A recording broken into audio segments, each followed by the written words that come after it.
What's the story, Morning Glory? What is the word, Hummingbird? Thank you so much for clicking on my channel and for joining me for this review of 90 Day Fiancé The Other Way, Season 4, Episode 3, If You Can't Jump, You Plunge.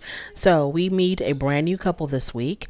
It is Laura and Aladdin. Excuse me, Debbie and Osama. I got them confused because they're like absolute carbon copies of one another. So Debbie is 67 years old from Georgia. Osama is 24 years old from Morocco. She's 67 and he's 24. It's a 43-year age difference.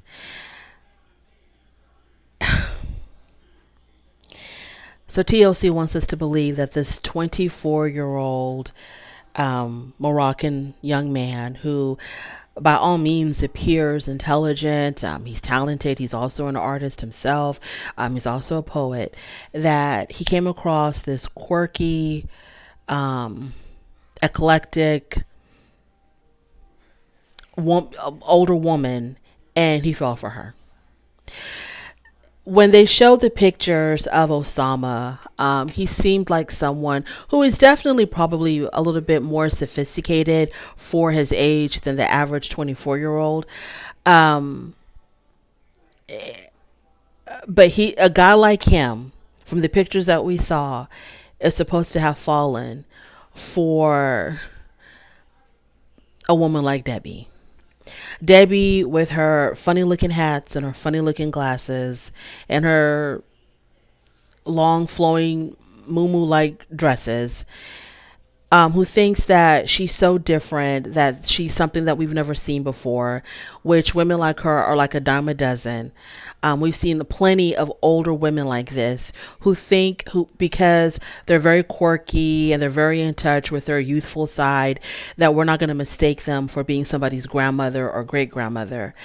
So we're supposed to believe that Osama has fallen for someone like Debbie.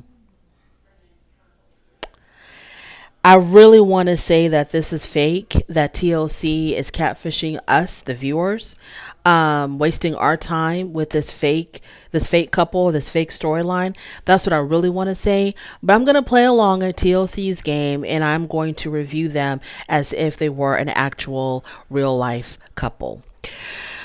So like I said before, Debbie, 67, she makes and sells her own jewelry. She's also a painter. She's been married twice. Her first marriage ended after 4 years, so that produced a son. Her second marriage ended after 23 years, and that produced a daughter. I think her second husband ended up cheating on her, and that's how that marriage ended. At the end of her second marriage, she secluded herself for 12 years, and she swore off men until Osama found himself in her DMs. So he reaches out to her online. They get to talking for 6 months. She flies out to Morocco to meet him. And she tells us that when she finally met him face to face, that's when she realized exactly how much younger he was than her. So that whole entire 6 months of communicating, his age never came up. Like, I didn't understand what she meant by that. So she spends time with him in Morocco. We're supposed to believe that he was so smitten by her that he asked her to become his wife. And so she came back to America, I guess, to get her affairs together, and she's going to be moving back to Morocco. We also meet her son, who is trying to prevent her from making one of the biggest mistakes of her life. Her son tells her this is not right. This guy's just going to be using you. This is a catfish, a scam. And she tries to convince her son that, no, this is real and I'm not stupid. I'm not going to allow myself to be scammed or used up. It's not like I'm just going to be handing him money anytime he wants it. So I can take care of myself. I know how to watch out for myself. I know what's right. I know what's wrong. Give your mom some credit. So she plans on moving to Morocco to be married to and to live with this 24-year-old man. We haven't met him yet, so we don't know exactly if he's like the more traditional type who's going to expect children, or if he's not very traditional, doesn't really want a family. We'll see what happens. But every cell in my body is telling me that this relationship is fake. But I'm going to go along with it. I'm going to play along with TLC like the way they want me to. And I'm going to treat this as if it's a real relationship and give it as much of an honest review as I possibly can. But Debbie and Osama, I'm calling total 1,000% BS. Let's move on to our second couple, Jenny and Cement. Oh, no. It's Jen and Rishi. So she's finally leaving for India.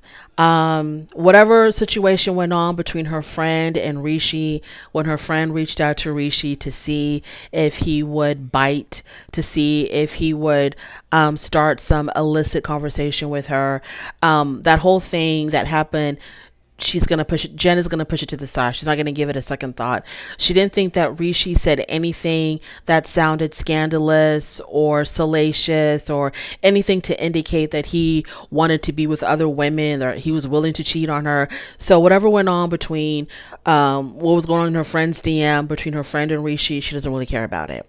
So when she arrives in India, she's going to be living on her own in her own apartment. She's not going to be living with Rishi because his family doesn't know anything about her, and it might not be allowed for them to live together without being married. I don't know. None of this is making any sense to me. Why she would move to India to be with this man, but would agree to be living by herself in her own apartment when she's got a whole entire fiance.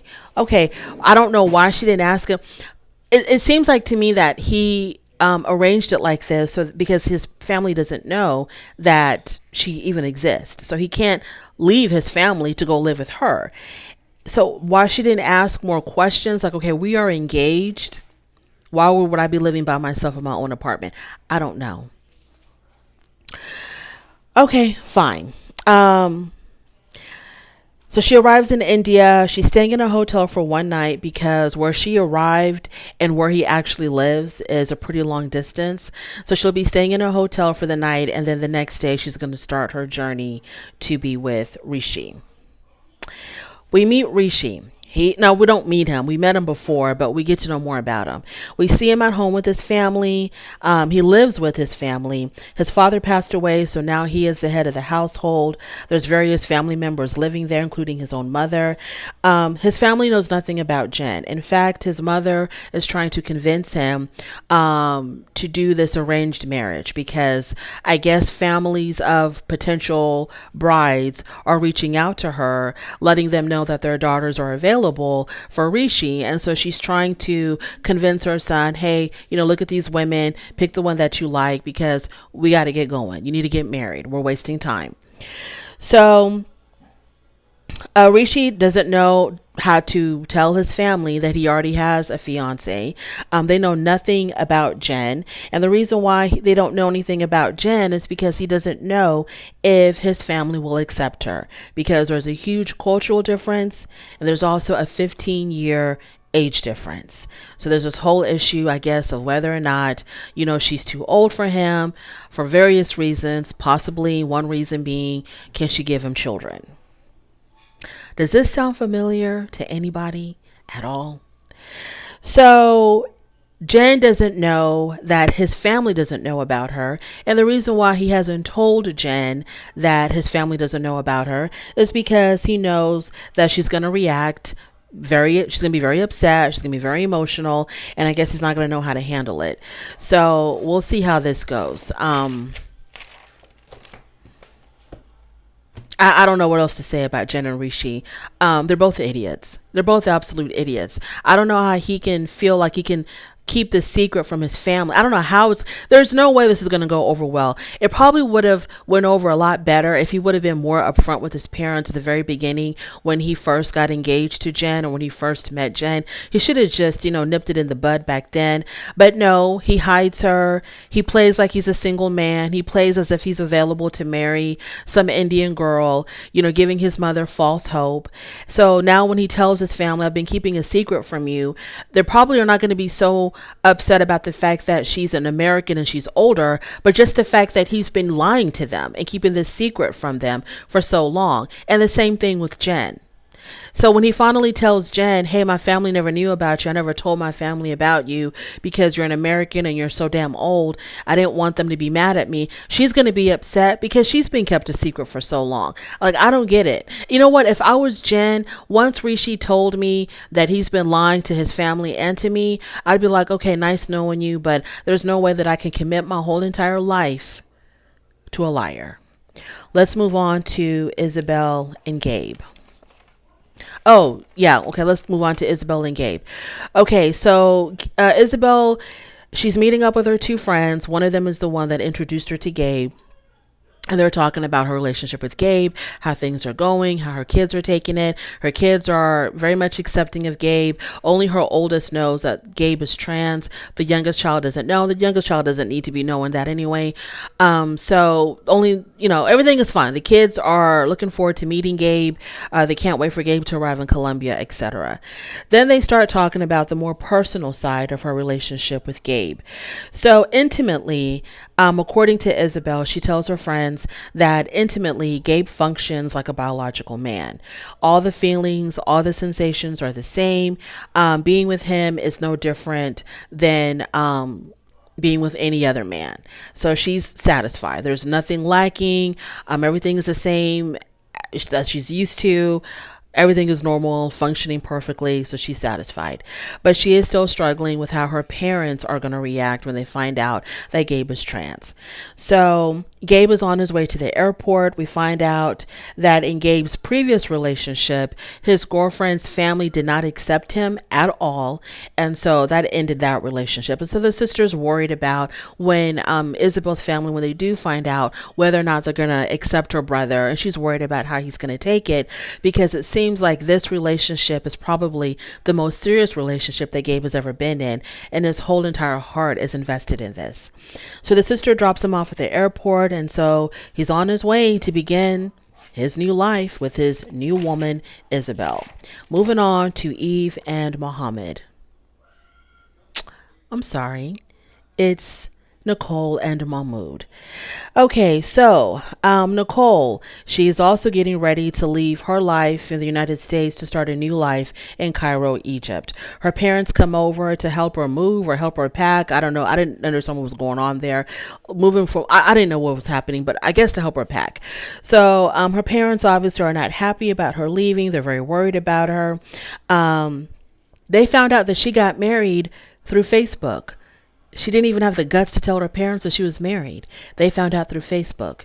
So the parents ask her if she's going to convert to Islam. She tells her parents she already has. 2 days before she got married, she converted to Islam.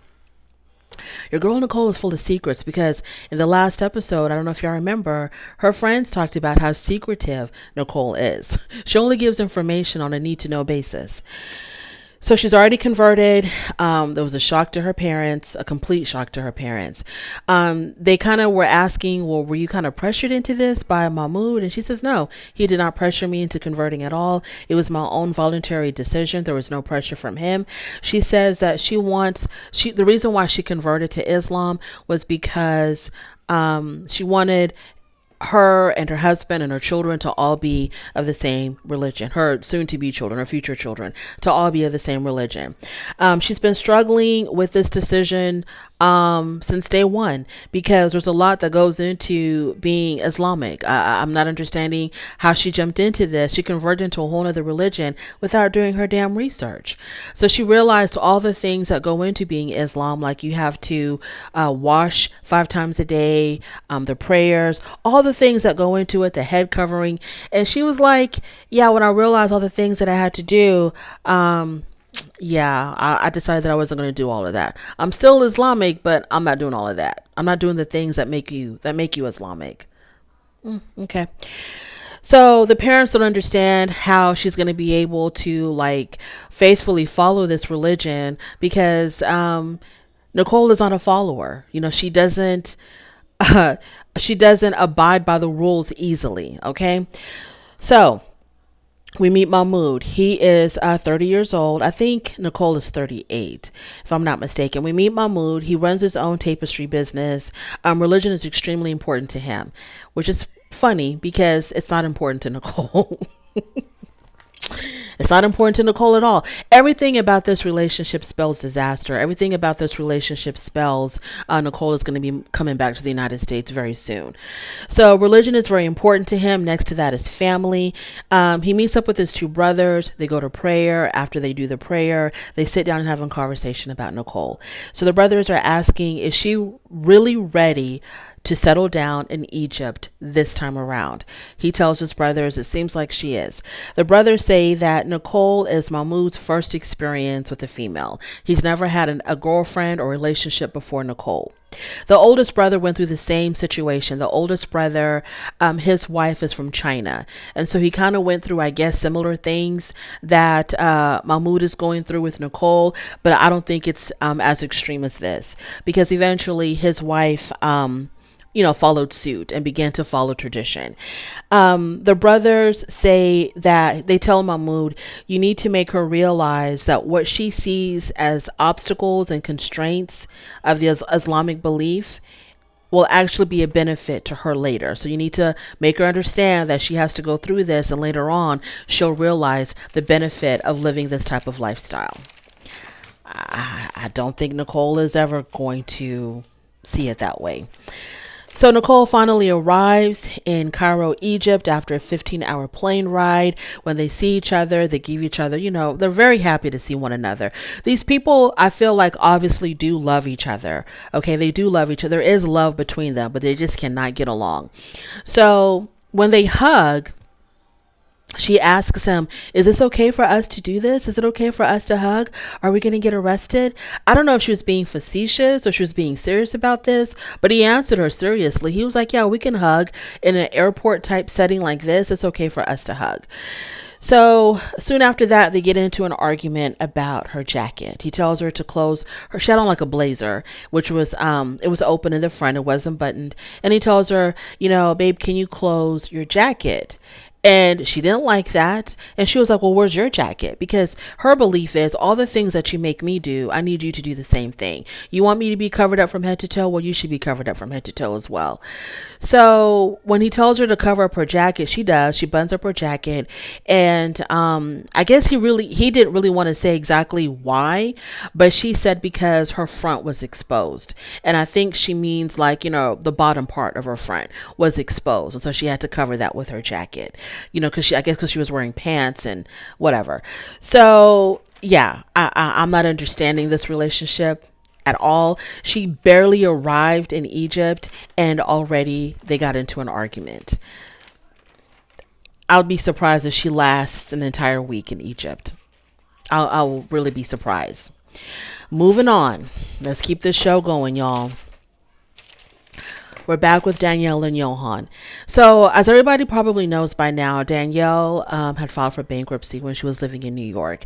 She has a ton of debt. She had to file for bankruptcy, and people are speculating, is this the reason why she wants to stay in Dominican Republic? Not because she thinks that life is better, but it's because she's trying to run away from her creditors.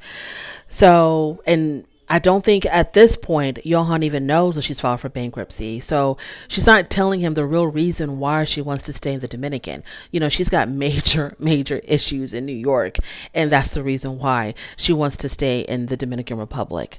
So even though her own finances are in shambles, she still feels like she has the right to dictate to Johan how to run his business. So Danielle has no faith in Johan's butcher business at all.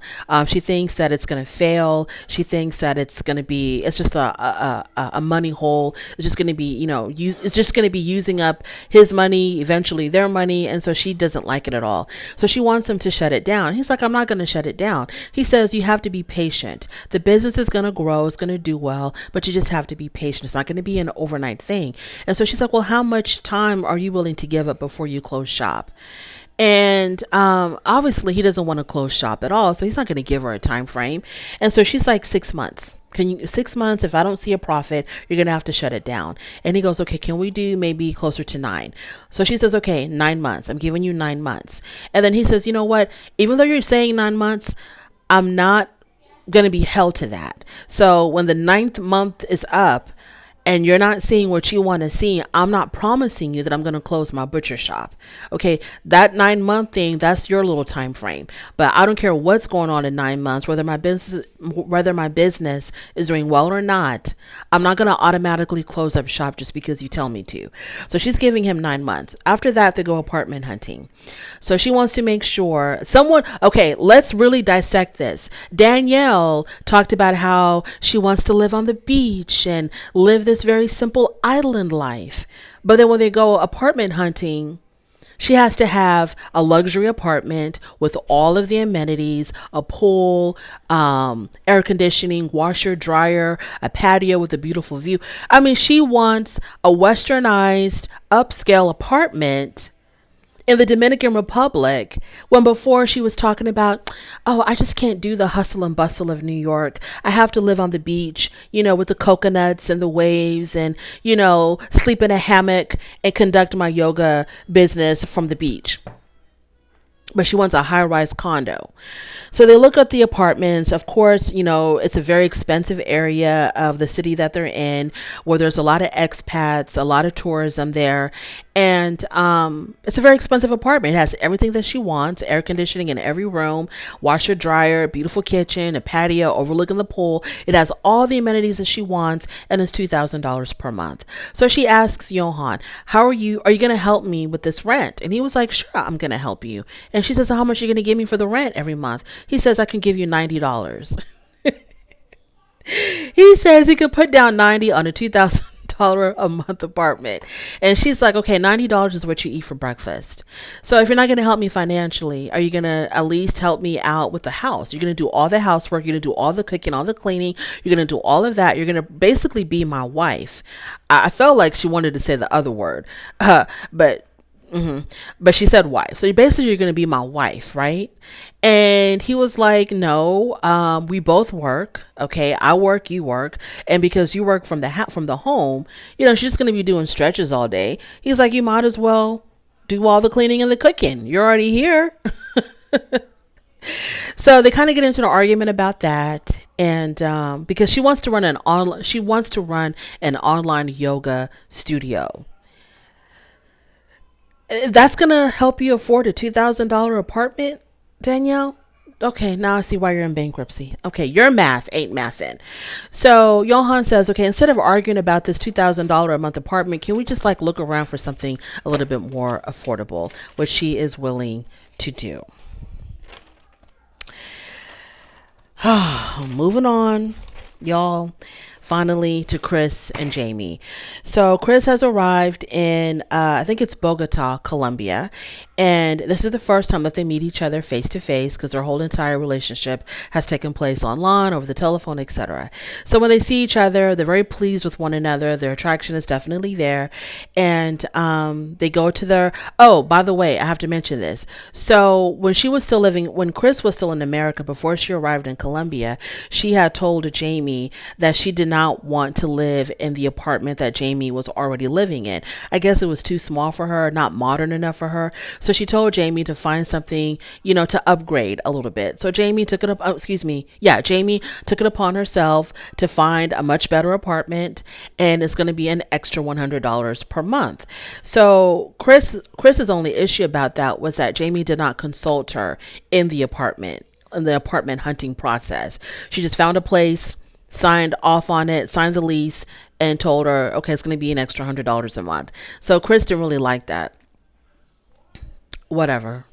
Girl, why didn't you just have her wait until you arrived? Then y'all could have, looked for an apartment together. Yes, you would have stayed in the smaller apartment for a while, but then you would have been there to, have a say-so in the decision-making process. But so whatever, Jamie got the new apartment. So she arrives. The apartment is nice. It's a very, very nice apartment.